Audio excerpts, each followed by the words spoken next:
Good morning, children. Welcome back to the social session. Children, in the previous class, we tried to understand about the establishment of Mughal Empire in India. So, we have seen the policies followed by Akbar. We also have seen the famous Mughal rulers. So, at the end of the Mughal Empire, when they started becoming weak, the governors of this Mughal Empire declared themselves as independent, and one such a kingdom which got established in the southern India, making Hyderabad as their capital, was Azaf Shahi dynasty. These Azaf Shahi dynasties have ruled from 1724 to 1948 in India, in Hyderabad, 1724 to 1948, until we achieved our independence. This Azaf Shahi dynasty continued its rule, and we call them as Nizams. So, there are many famous rulers under this Azaf Shahi dynasty. The first ruler, the first Nizam being the Nizam ul Mulk, he ruled from 1724 to 1748. For a span of 24 years, he was the Nizam. And there are totally 7 Nizams are there. Out of them, the last Nizam was Mir Usman Ali Khan. So, he was the last ruler, and before him was Mir Mehboob Ali Khan, who was the 6th Nizam. And the other Nizams like Nasir ud Dawla or Afzal ud Dawla and Sikandar Jah, Nizam Ali Khan are the Nizams who ruled this dynasty for a span of nearly 2 centuries. So, after the weakening of the Mughal Empire in 1720s, the Mughal governors have asserted their independence.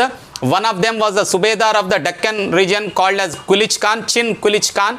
He is also known as Nizam ul Mulk. Actually, his name is Chin Kulich Khan. Chin Kulich Khan. So, he is called as Nizam ul Mulk.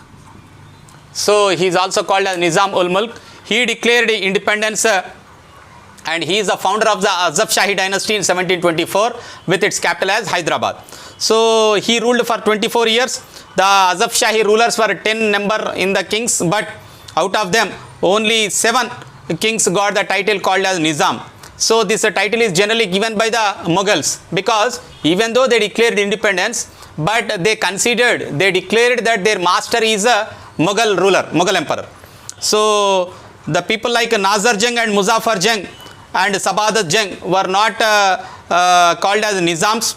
The Nizams constantly fought the Marathas and the rulers of Mysore and Travancore, and rulers of Mysore to carve the independent state of Hyderabad. So, due to this reason, they became dependent on the Britishers and lost their independent status also. They need to depend upon the Britishers for the army, for the ammunition, in order to fight against the Marathas, in order to fight against the Mysore kings.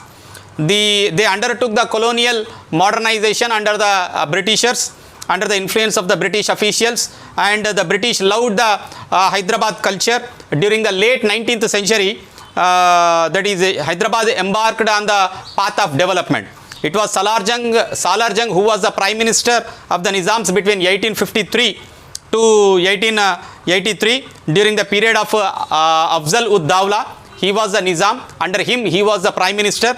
So, he imbibed the colonial developmental programs or schemes in the state. The 6th Nizam, the Mir Mehboob Ali Khan, period marked with a number of reforms. He introduced Asafia Library. The Victoria Memorial Orphanage was also constructed by him. Mehboobia Girls School were also established during his period. During the Musi floods in 1908, he personally supervised the relief operations. Mir Mehboob Ali Khan. Musi has flooded during 1908. There was a huge flood. Okay. So, many prayers were also offered and provided shelter to the victims by this Mir Mehboob Ali Khan. However, the 7th Nizam determined the protest.